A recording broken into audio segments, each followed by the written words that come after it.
سورہ قصص آیت 5 اعوذ باللہ السمیع العلیم من الشیطان الرجیم بسم اللہ الرحمن الرحیم وَنُرِيدُ اور ہم چاہتے تھے ان کہ نمنا احسان کریں الذی نستضعفوا ان لوگوں پر جو کمزور کر دیے گئے تھے فی الارض زمین میں ملک میں ونجعلہم اور ہم بنائیں انہیں ائمۃً پیشوا امام ونجعلہم الوارثین اور ہم انہیں بنائیں وارث اور ہم چاہتے تھے کہ جو لوگ ملک میں کمزور کر دیے گئے ہیں ان پر احسان کریں اور ان کو پیشوا بنائیں اور انہیں ملک کا وارث کریں۔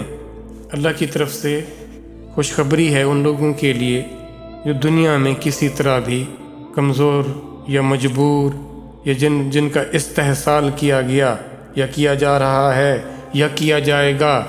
اللہ جس کو بڑا کر دیں وہی ہے بڑا، اللہ جس کو امام بنا دیں وہی ہے لیڈر۔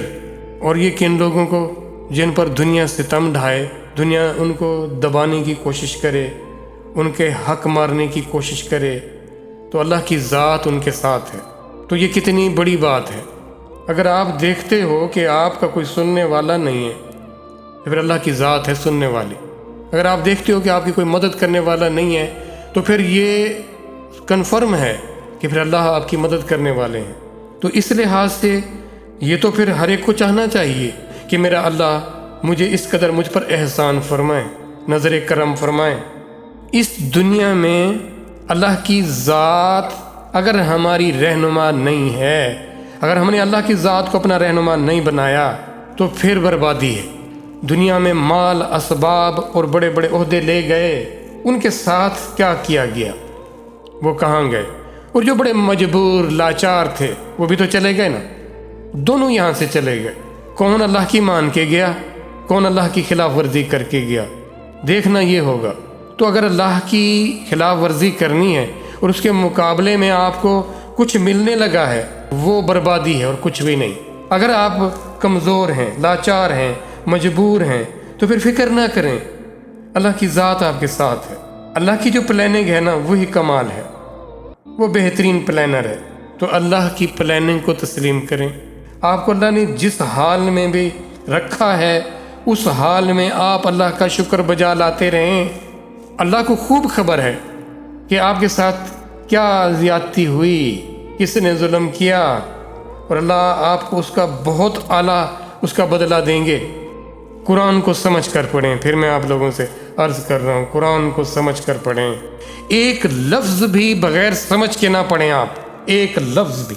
اگر آپ اپنے آپ کو نہیں بتا رہے، وہ کہتے ہیں محبوب نے لکھا خط اور وہ اٹھایا، اس نے جمع کرتا رہا خط، اور ایک دن ملاقات کا موقع ملا اور لے کر بیٹھ گیا اس کو سنانے، سن تو مجھ سے۔ پھر اسے پتہ لگا اوہ یہ تو ساری باتیں اس وقت کے لیے مجھے کہی گئی تھیں، میں نے تو ان پر عمل ہی نہیں کیا۔ تو ایسا نہ کریں، اللہ کو نہ سنائے قرآن، اپنے آپ کو سناؤ۔ اللہ نے تو بھیجا ہے آپ کی طرف، خود کو نہیں سنا رہے۔ یہ بذات خود کی کیا عجیب سی بات نہیں ہے کیا؟ خود کو بتائیں، خود کو بتائیں۔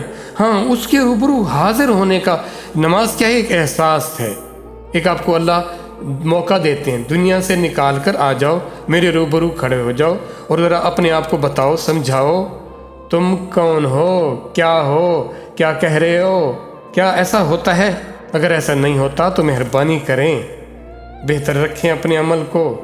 دیکھیں، آپ کا تخیل، آپ کی روح، آپ کا اندر کا جو ویژن ہے، اگر وہ اس سے غسل نہیں کرتا، اس سے پاکیزگی حاصل نہیں کرتا، اس سے وہ نور حاصل نہیں کرتا، پھر آپ نے کیا کیا؟ آپ نے جو ذکر کیا، آپ نے جو درود پڑھا، کیا اس میں آپ کی حاضری تھی، حضوری تھی؟ آپ کہہ کیا رہے تھے؟ آپ کی محبت تھی؟ اگر آپ نے محبت پیش کی ہوگی، عاجزی پیش کی ہوگی، اپنی سافٹنس پیش کی ہوگی، اس کے اثرات آپ پر ضرور آئے ہوں گے۔ تو جو کام کریں وہ سمجھیں کہ اس کا مقصد کیا ہے، مجھے کیوں کہا گیا ایسا کرنے کو۔